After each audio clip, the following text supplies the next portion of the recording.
नमस्कार साथियों, कैसे हैं आप सभी। तो लास्ट क्लास में हमने मैपिंग का सेगमेंट शुरू किया था और थोड़ा सा नॉर्थ अमेरिका के बारे में एक समझ बनाने का प्रयास किया था कि देखा था हमने जो पॉलिटिकल मैप है, पॉलिटिकल बाउंड्रीज के बारे में हमने देखा था कि कौन कौन से इंपॉर्टेंट कंट्रीज हैं उनके बारे में समझने का प्रयास किया था। और अगर बाउंड्री की बात की जाए तो हमने कहाँ से शुरू किया था, यूएसए के अलास्का स्टेट से। तो यूएसए का अलास्का, अलास्का के बाद Canada, USA, Mexico, Guatemala, Belize, El Salvador, Honduras, Nicaragua, Costa Rica और पनामा। इस तरह से देखते हुए हम लोग लास्ट तक गए थे। तो आपको मैप खोल करके रखना है और एटलस में अपने जो भी इंपॉर्टेंट लोकेशंस हैं उनको मार्क करते चलना है। फिर इंपॉर्टेंट बे, गल्फ, आइलैंड्स के बारे में हमने देखा था, तो जो इम्पोर्टेंट हैं तो पूरे कॉन्टिनेंट के चारों ओर हमने एक चक्कर लगाया था और चक्कर लगाने के बाद कुछ कुछ इंपॉर्टेंट बातों को समझा था। जैसे कि यहाँ पर हम ग्रीनलैंड के बारे में देख लिए कि ग्रीनलैंड से संबंधित जो भी बातें हैं, डेविस स्ट्रेट के बारे में इंपॉर्टेंट बात।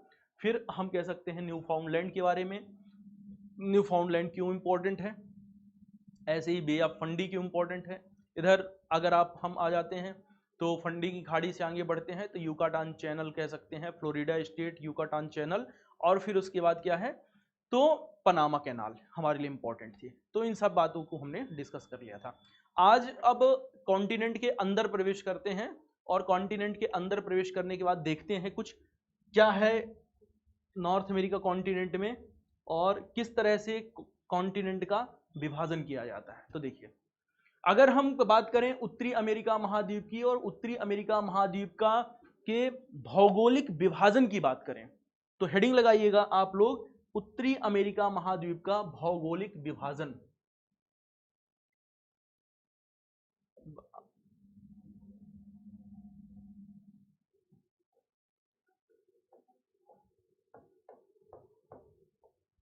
उत्तरी अमेरिका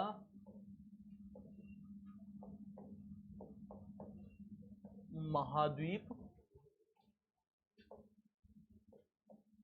का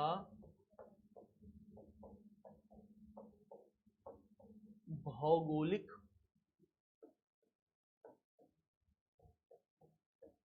विभाजन करते हैं। Physical division of north America continent, उत्तरी अमेरिका महाद्वीप का भौगोलिक विभाजन। तो उत्तरी अमेरिका महाद्वीप को भौगोलिक रूप से 4 अलग अलग प्रदेशों के रूप में वर्गीकृत किया जा सकता है। कितने भागों में बांटते हैं हम लोग? 4 भागों में बांटते हैं। सबसे पहला जो भाग है, इस भाग को कहा जाता है कनाडियन शील्ड। कैनेडियन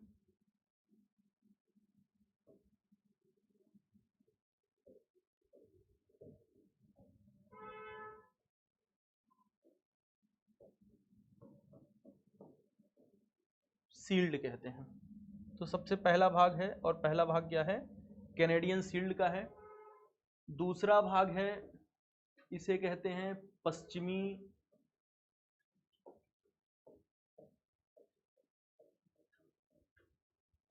पर्वतीय क्षेत्र, इसे पश्चिमी कार्डिलेरा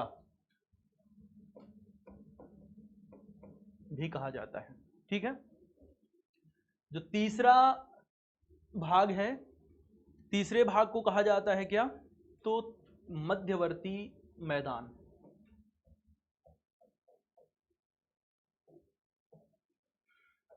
और चौथा जो भाग है, इस चौथे भाग को हम कहते हैं अपलेशियन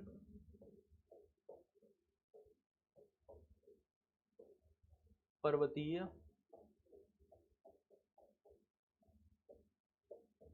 क्षेत्र, इसे पूर्वी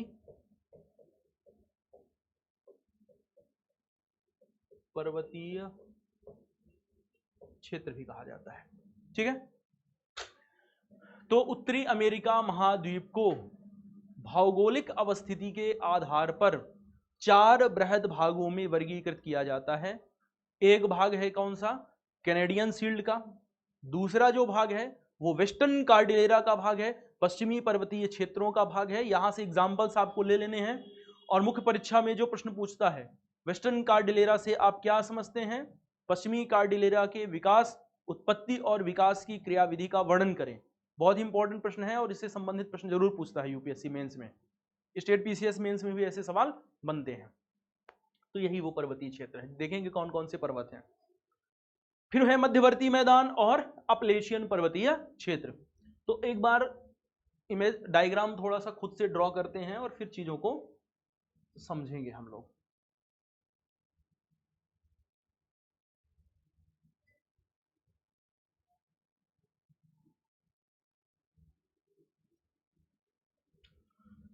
तो देखिए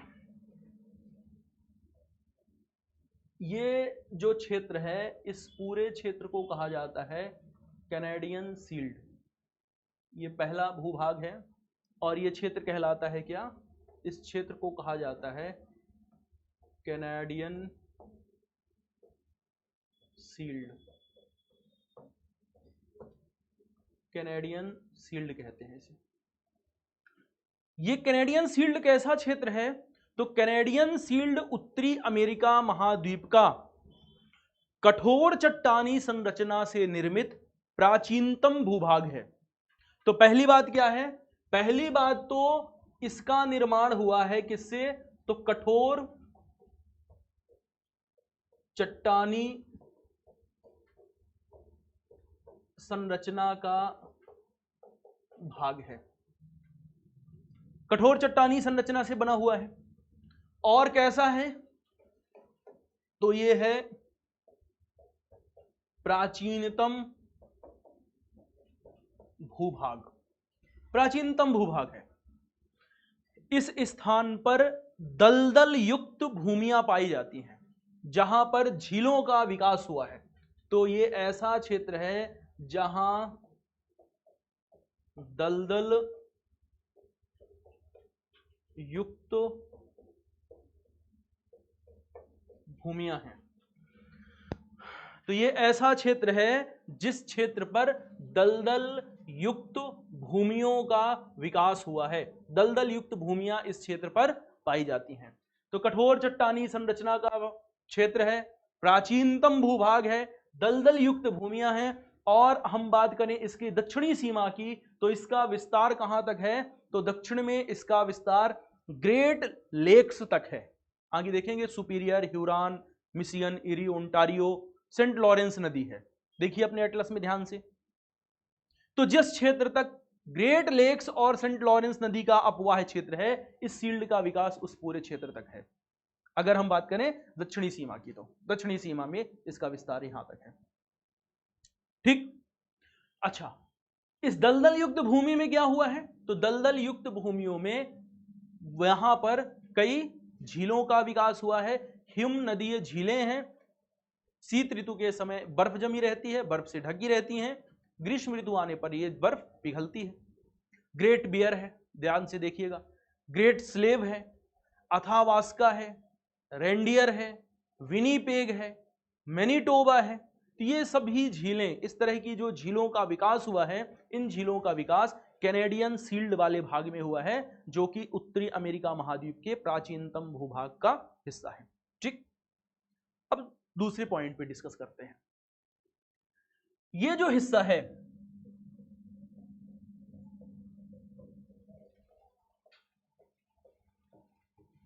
ये पूरा हिस्सा, ये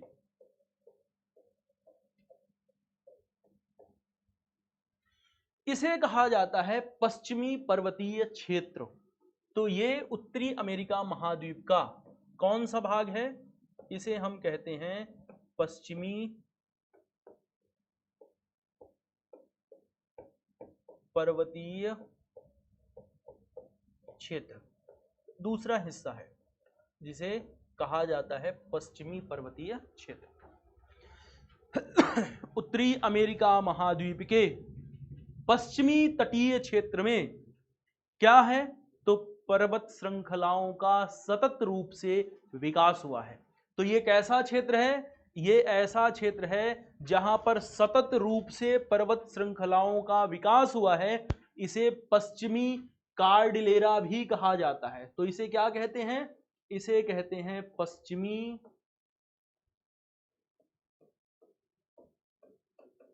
कार्डिलेरा। अब ये कार्डिलेरा क्या है? तो एक ऐसा क्षेत्र होता है, कार्डिलेरा का मतलब है पर्वतों का समूह। क्या है ये? तो कार्डिलेरा होता है पर्वतों का समूह।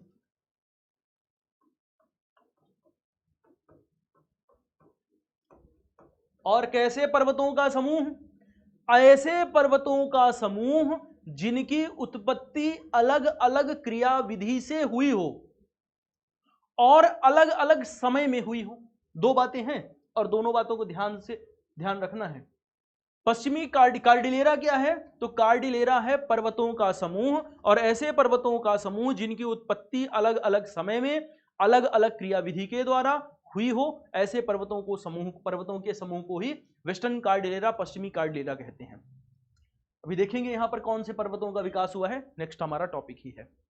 तो इस स्थान पर कह सकते हैं हम कि अलग अलग प्रकार के पर्वतों का विकास हुआ है। मोड़दार पर्वत भी हैं यहां पर ब्लॉक पर्वत भी हैं।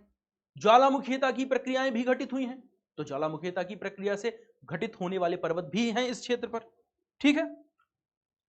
इस क्षेत्र में क्या है? इस क्षेत्र में गीजर पाए जाते हैं। तो ये पूरा पश्चिमी पर्वतीय जो क्षेत्र है, इस क्षेत्र में प्राकृतिक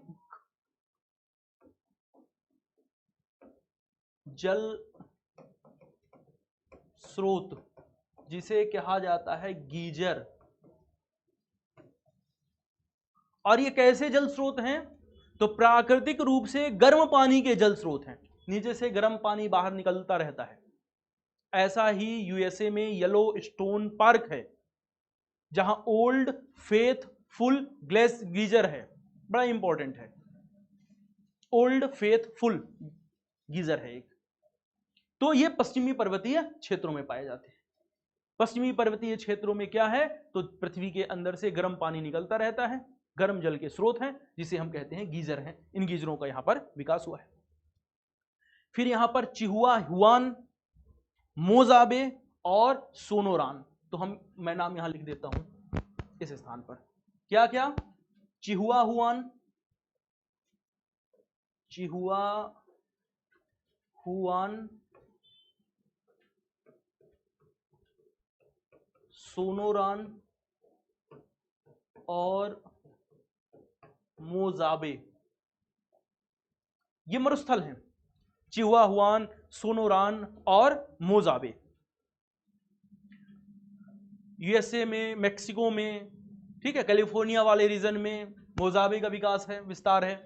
तो पश्चिमी क्षेत्र में 10 डिग्री से लेकर के 30 डिग्री, पश्चिमी क्षेत्र में महाद्वीप के 10 से 30 डिग्री अक्षांश के मध्य, इस प्रकार के मरुस्थलों का लगभग विकास हुआ है।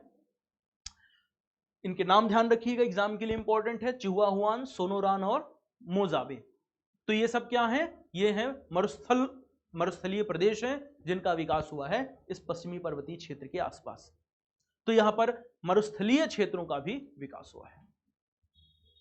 ये दूसरा हो गया जो भौगोलिक डिवीजन था। अब तीसरे की बात करते हैं। तीसरा है मध्यवर्ती मैदान। आइए इस पर देखते हैं। मध्यवर्ती मैदान पे आने से पहले हम लोग पहले अपलेशियन पर्वतीय क्षेत्र की चर्चा कर लेते हैं। तो इस स्थान पर एक प्राचीनतम पर्वत का विस्तार है अमेरिका में। यहां पर इसे कहा जाता है अपलेशियन पर्वत।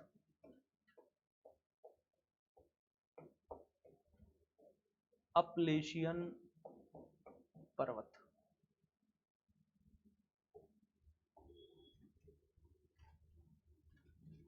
अपलेशियन पर्वत कैसा है ये पर्वत? तो अपलेशियन पर्वत प्राचीनतम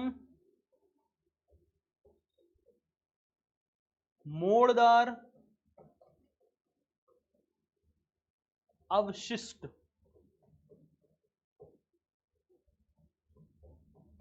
पर्वत है। तो अपलेशियन पर्वत प्राचीनतम मोड़दार अवशिष्ट पर्वत है जिसका विकास उत्तरी अमेरिका महाद्वीप के पूर्वी तटीय क्षेत्रों में हुआ है। तो ये एक प्राचीनतम मोड़दार अवशिष्ट पर्वत है, उत्तरी अमेरिका महाद्वीप के पूर्वी तटीय क्षेत्रों में इसका विस्तार हुआ है। ठीक है।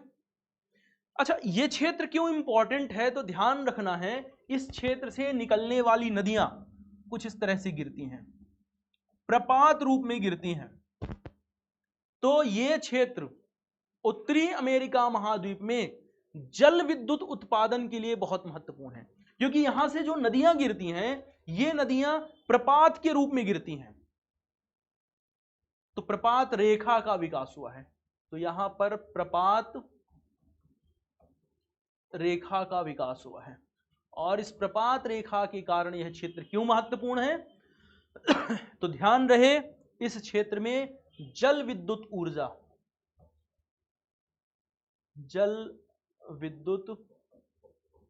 ऊर्जा के उत्पादन की दृष्टि से महत्वपूर्ण है। जल विद्युत ऊर्जा के उत्पादन की दृष्टि से यह क्षेत्र अत्यंत महत्वपूर्ण है। ठीक है, ध्यान रहे, इस बात को ध्यान रखना है। अब हम लोग बात करते हैं क्या, मध्यवर्ती मैदान के बारे में।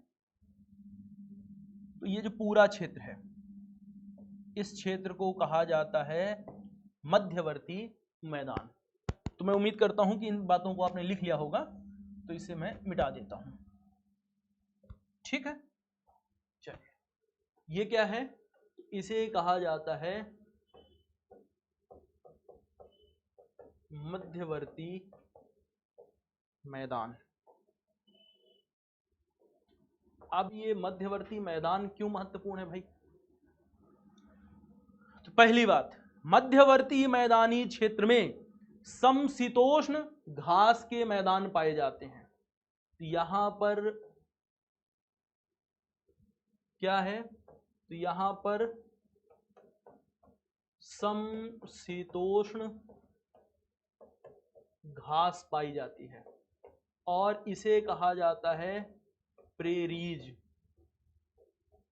तो समशीतोष्ण घास पाई जाती है, और इस समशीतोष्ण घास को प्रेरीज कहते हैं।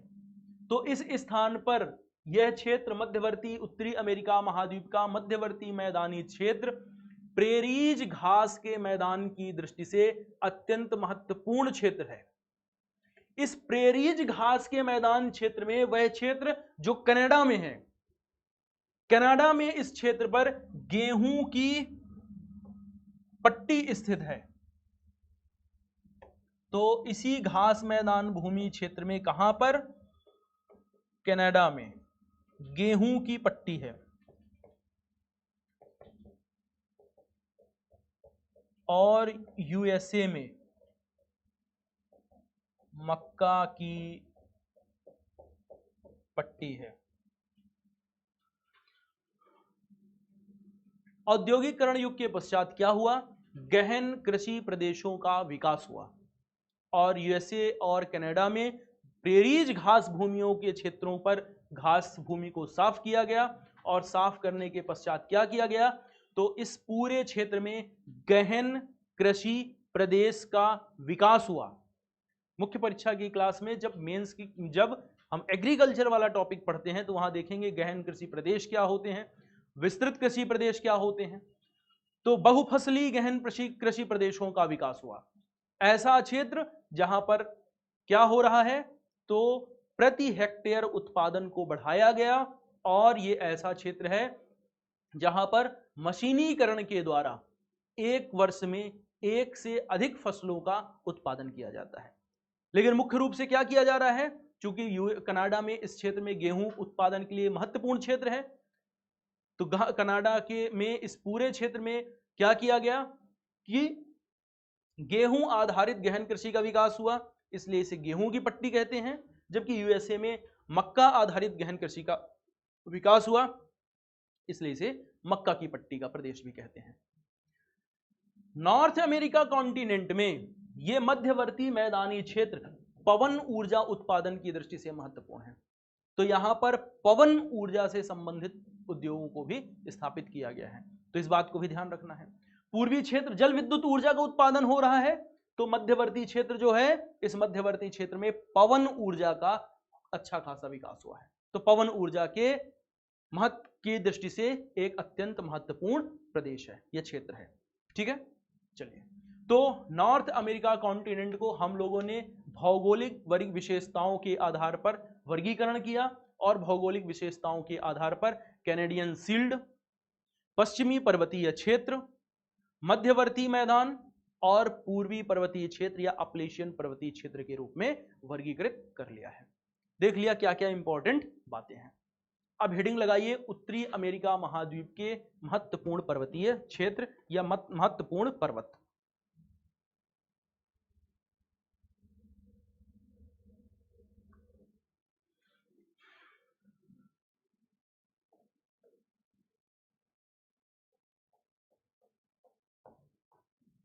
उत्तरी अमेरिका महाद्वीप के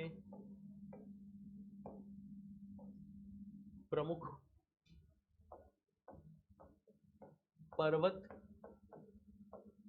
एवं अंतरा पर्वतीय पठार। अंतरा पर्वतीय पठार का मतलब दो पर्वत हैं, इन पर्वतों के मध्य में कोई अगर पठार स्थित है, इस पठार को ही कहा जाता है क्या? अंतरा पर्वतीय पठार। इस तरह से अगर कोई यहां पर पठार है तो ये कहलाएगा इंटर माउंटेन प्लेटू, अंतरा पर्वतीय पठार कहलाएगा ये, अंतरा पर्वतीय पठार। अगर यहां पर कोई मैदान है तो ये कहलाएगा अंतरा पर्वतीय मैदान, इंटर माउंटेन प्लेन।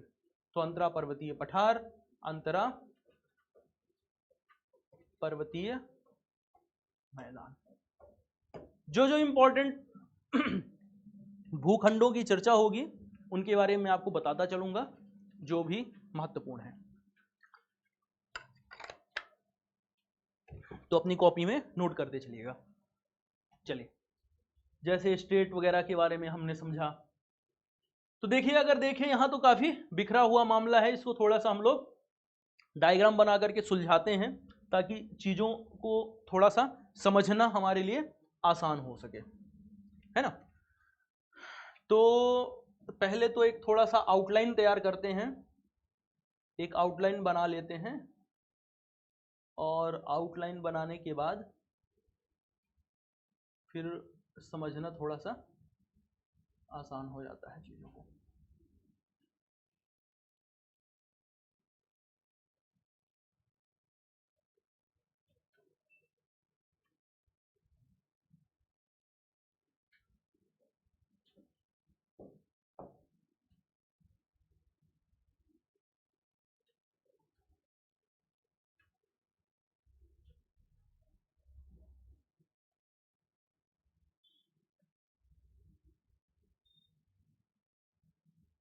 ठीक है, चलिए, जो मैं पर्वत के नाम बोलता हूं उन पर्वतों को अपने एटलस में आपको खोजना है, और साथ साथ जैसे मैं यहां मार्क करता हुआ चलूंगा वैसे मेरे साथ मार्क करते हुए चलिएगा। ठीक है, सबसे पहला हम लोग एक पर्वत को मार्क करते हैं, इस पर्वत का नाम है ब्रूक्स रेंज। अपना एटलस उठाइए और देखिए एटलस में ब्रूक्स रेंज कहां पर है, और उसको मार्क करिए जल्दी से। मैं हर लोकेशन को मार्क नहीं करूंगा क्योंकि ये मैं उम्मीद करता हूं कि अब स्टूडेंट हमारे अच्छी स्थिति में है। ये है ब्रूक्स रेंज, तो आपको फटाफट एटलस में अपने मार्क कर देना है। ठीक है, चलिए, तो ये पहला पर्वत है जिसको मैंने मार्क किया, ब्रूक्स रेंज। दूसरा पर्वत है, इसका नाम है अलास्का, तो दूसरे पर्वत को मार्क करिए, अलास्का रेंज। तीसरा पर्वत है, इस पर्वत का नाम है मैकेंजी रेंज। ठीक है, तो पहला पर्वत खोजिए ब्रुक्स पर्वत। ब्रुक्स के बाद आपको खोजना है अलास्का। अलास्का के बाद आपको खोजना है मैकेंजी। तीनों को नंबर दे देते हैं हम लोग। ये है 1 नंबर, इसे 2 कर दिया और इसे मैंने 3 नंबर कर दिया। नाम यहां लिख देता हूं। एक है क्या,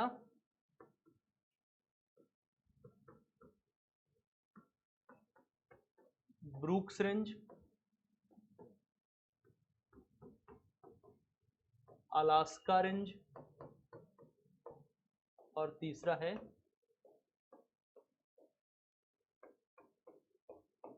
मैकेंजी पर्वत। ब्रुक्स, अलास्का और मैकेंजी। ठीक है, मिल गए तीनों। आगे बढ़ते हैं चौथे पर्वत की ओर। आपको क्या करना है, अपने एटलस में इस तरह से मार्क करना है। जैसे ब्रुक्स को मार्क कर लिया, फिर इस तरह से अलास्का को मार्क करिए, फिर इस तरह से मैकेंजी को मार्क करिए। ब्रुक्स, अलास्का, मैकेंजी तीनों को मार्क करिए। फिर आप आइए कोस्ट रेंज। तो इस तरह से है। हिंदी का अगर आपके पास एटलस हो तो हिंदी के एटलस में लिखा होगा तटीय पर्वत श्रेणी। यहां पर लिखा होगा हिंदी वाले में तटीय पर्वत श्रेणी। तो दोनों एक ही बात है, पर्वत है। ठीक है ना। तो अगर कभी लिखने में मिस्टेक हो जाया करे तो आप लोग समझ जाया करिए। पर्वत। ठीक है, चलिए। तो ये 3 हुआ। अब हमको 4 मार्क करना है। इस तरह से करिए। चौथा है, इसका नाम है क्या, तो इसका नाम है कोस्ट रेंज। देखिए जरा, कोस्ट रेंज सभी को मिल गया। तो इसका नाम भी हम लोग यहां लिख देते हैं। क्या नाम है, कोस्ट रेंज नाम है। तो Brooks, Alaska, Mackenzie, coast. Coast के बाद एक पर्वत श्रेणी आप देखेंगे, इसका नाम है कैस्केड रेंज। तो यहां मैं 5 नंबर कर दे रहा हूं और नाम यहां लिख देता हूं। देखिए तो, कैस्केड रेंज। अब मैं सारे पर्वत मैप में दिखाऊंगा नहीं, आपको बता दिया है मैंने तरीका, आपको मार्क करने हैं खुद से। ठीक है, तो ब्रुक्स हुआ, अलास्का हुआ, मैकेंजी हुआ, कोस्ट हुआ, कैस्केड हुआ। कैस्केड के बाद है सियरा नेवादा पर्वत। देखिए जरा आप लोग, एक पर्वत इधर होगा और इस पर्वत का नाम है सियरा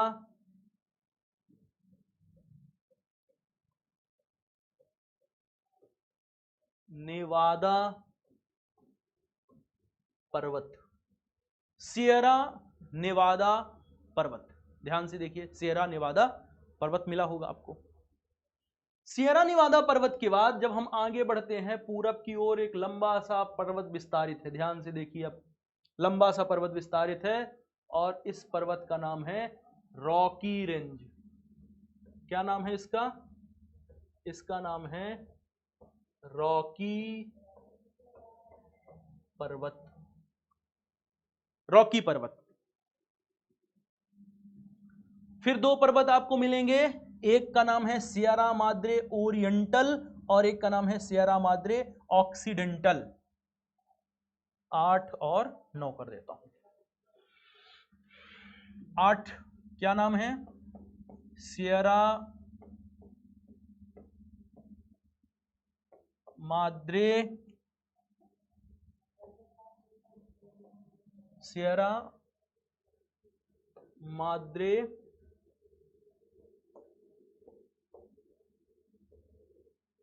ओरिएंटल और इसका नाम है क्या, सियरा माद्रे ऑक्सीडेंटल। ठीक है, सियरा माद्रे ओरिएंटल और सियरा माद्रे ऑक्सीडेंटल। देखिए जल्दी से, इस तरह से पश्चिमी क्षेत्र में पर्वतों का विस्तार हुआ है। अब हम पूरब की ओर देखते हैं, तो पूरब की ओर एक ही पर्वत है और इस पर्वत का नाम है अपलेशियन पर्वत।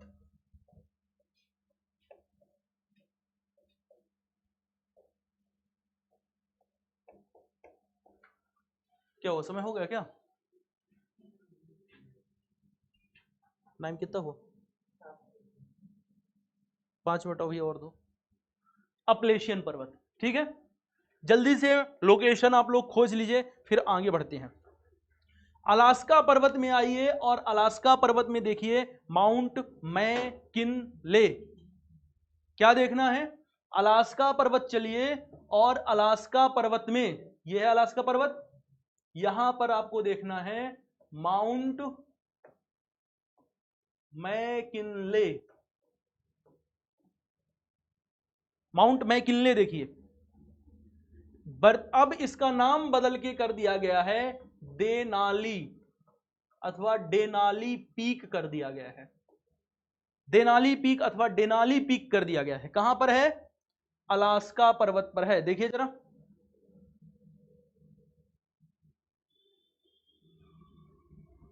ये है माउंट मैकिनले। वर्तमान नाम क्या कर दिया गया है इसका? अब वर्तमान में इसका नाम बदल के कर दिया गया है क्या? तो देनाली पीक। ये माउंट मैकिनले जो है, ये नॉर्थ अमेरिका कॉन्टिनेंट की सबसे ऊंची चोटी है। माउंट मैकिनले नॉर्थ अमेरिका महाद्वीप की सबसे ऊंची चोटी है, माउंट मैकिनले। ठीक है, आगे बढ़ते हैं। एक पर्वत है, इस पर्वत का नाम है क्या? सियरा नेवादा पर्वत। ये जो पर्वत है, क्या नाम है? सियरा नेवादा पर्वत। ये सियरा नेवादा पर्वत एक प्रकार का ब्लॉक पर्वत का उदाहरण है। तो ये कैसा पर्वत है? एक ब्लॉक पर्वत है। बाकी सभी मोड़दार पर्वत हैं, ध्यान रहे। तो बाकी जितने भी पर्वत हैं सभी मोड़दार पर्वत के उदाहरण हैं, जबकि ये सियरा नेवादा जो है ये एक प्रकार का ब्लॉक पर्वत है, यानी इसकी उत्पत्ति तनाव मूलक बल के द्वारा किसके कारण हुई होगी? तो भ्रंशन की प्रक्रिया के परिणाम स्वरूप हुई होगी। इस बात को भी ध्यान रखना है। आगे बढ़ते हैं और आपने अब देखिए रॉकी पर्वत। रॉकी पर्वत की चोटी है माउंट एल्बर्ट। देखिए तो माउंट एल्बर्ट, यह है रॉकी पर्वत, और रॉकी पर्वत में पहुंचते हैं और रॉकी पर्वत में देखते हैं माउंट एल्बर्ट। माउंट एल्बर्ट के बारे में क्या ध्यान रखना है? इसके बारे में ध्यान ये रखना है कि ये रॉकी पर्वत की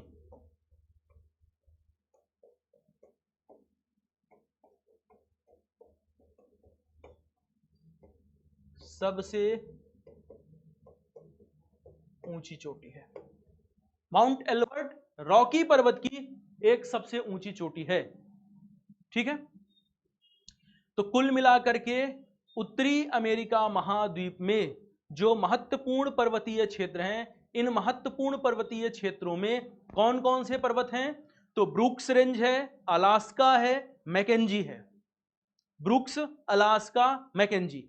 मैकेंजी की चोटी है अलास्का रेंज की चोटी है माउंट मैकिनले, जो नॉर्थ अमेरिका कॉन्टिनेंट की सबसे ऊंची चोटी है। तो ब्रुक्स, अलास्का, मैकेंजी, इसके बाद है coast range, Cascade range, Sierra Nevada range. Rocky पर्वत, Sierra Madre Oriental, Sierra Madre Occidental, और फिर है अपलेशियन पर्वतीय क्षेत्र। इस प्रकार से उत्तरी अमेरिका महाद्वीप के पर्वतीय क्षेत्रों का वर्गीकरण किया गया है। तो आज के लिए इतना ही रखते हैं। कल की क्लास में आएंगे, तो कल की क्लास में इन पर्वतों के मध्य में जो महत्वपूर्ण पठारी क्षेत्र हैं उन पठारी क्षेत्रों की चर्चा करेंगे और फिर टॉपिक को आगे बढ़ाएंगे। धन्यवाद, मिलते हैं कल।